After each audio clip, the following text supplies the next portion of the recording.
से भी गुजरूंगा, अपना रास्ता बना लूंगा। तो युवाओं में यही तो एक है, भले जेब खाली हो, जेब में गांधी हो या ना हो, दिल में एक आंधी होनी चाहिए। अभी कांच है इसलिए लोगों को चुभते हैं, जिस दिन आईना बनेगी उस दिन पूरी दुनिया देखेगी। ये दुख, ये दर्द, ये सब तेरे अंदर है। तू अपने बनाए इस पिंजरे से बाहर निकल के देख, तू अपने आप में एक सिकंदर है।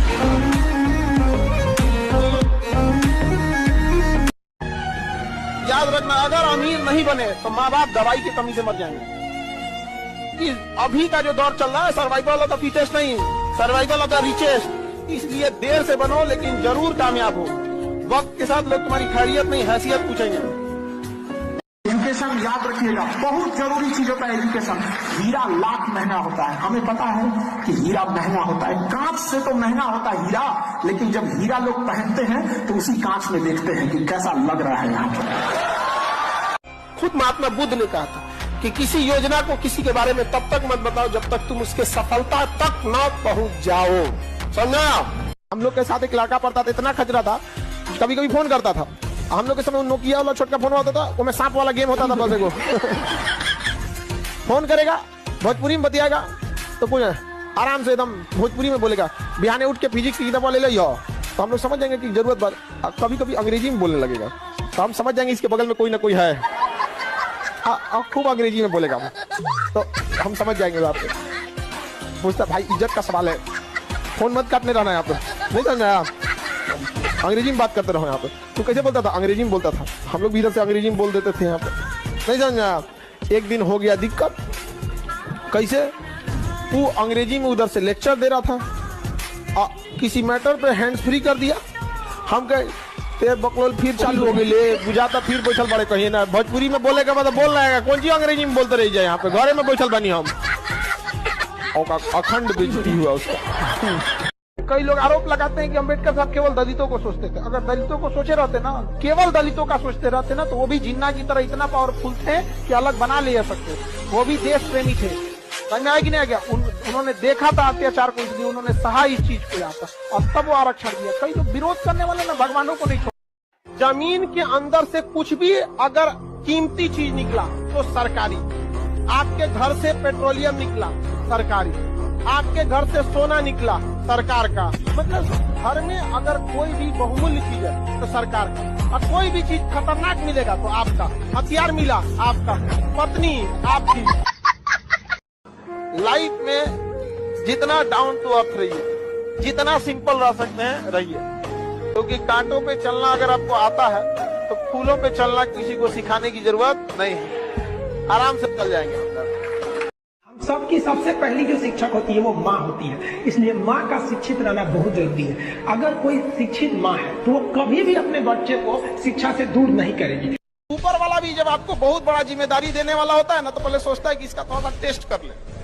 बहुत लोग टेस्टे में भाग जाते हैं। ए भगवान, हमरा काहे लिए तुम मुसीबत लाया। चीजों से घबराना नहीं चाहिए किसी को। जिसके जीवन में कठिनाई आ रही है, आप समझिए कि आप एक सही रास्ते पे जा रहे हैं, क्योंकि वही रास्ता सफलता का है।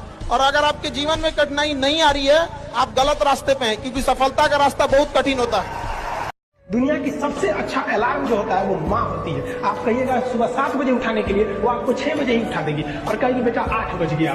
इस दुनिया में आपको सबसे बेहतरीन ढंग से जानती है कोई, तो आपकी माँ। वो और दुनिया से आपको 9 महीने पहले से जान रही होती है। अगर आपको कामयाबी चाहिए तो आप याद रखिए, कुछ प्राप्त करने से पहले आपको कुछ त्यागना पड़ेगा। रॉकेट को भी बहुत ऊंचाई तक जाना होता है ना, तो अपने साथ लगे बूस्टर को छोड़ देता है। चंद्रयान भी चांद पे पहुंचा था ना, अपना बूस्टर, जीएसएलवी, पीएसएलवी, लैंड, पूरा ऑर्बिटर सब छोड़ दिया था। लास्ट में उतरा था तो केवल लैंडर उतरा था।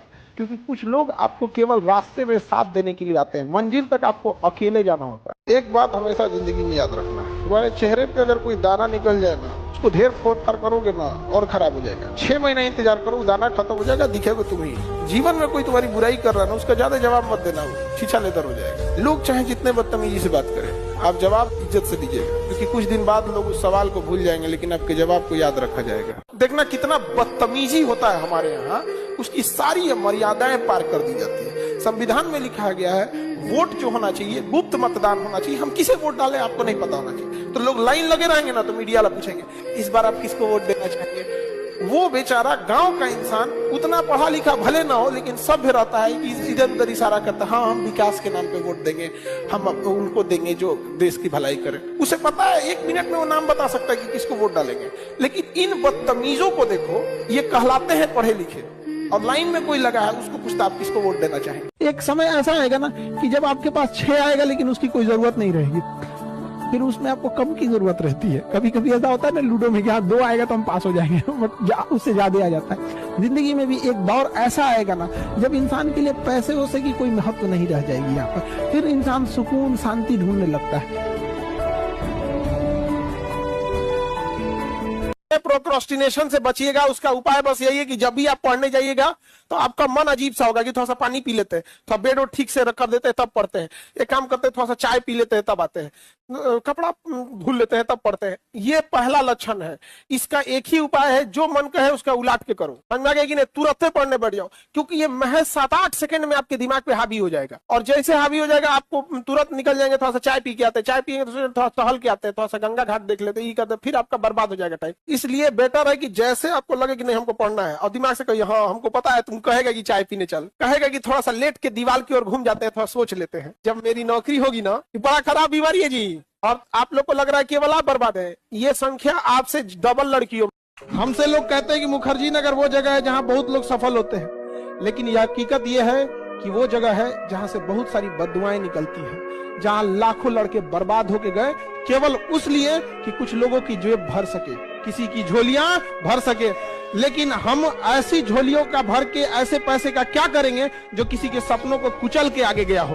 तो इस चीज को बदलना है। ज्यादा दूसरे के मैटर में इंटरफेयर मत करना चाहिए।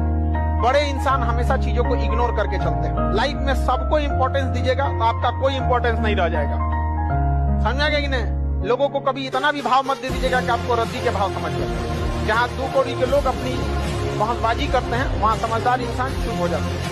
हम हसरतों के सिक्के लेकर खुशियां खरीदने निकले थे, जिंदगी के पहली दहलीज पे जिम्मेदारियों ने लूट लिया। आपका जब सपना टूटेगा ना, जब आप यहाँ से खाली हाथ जाइएगा ना लापरवाही की वजह से, एक को किताब बोरिया बिस्तर में जब समेटिएगा ना, तब समझ में आएगा कि जिम्मेदारी का बोझ क्या होता है। समझ में आया? तब आप दूसरे से सुने होंगे कि जिंदा लाश क्या होता है।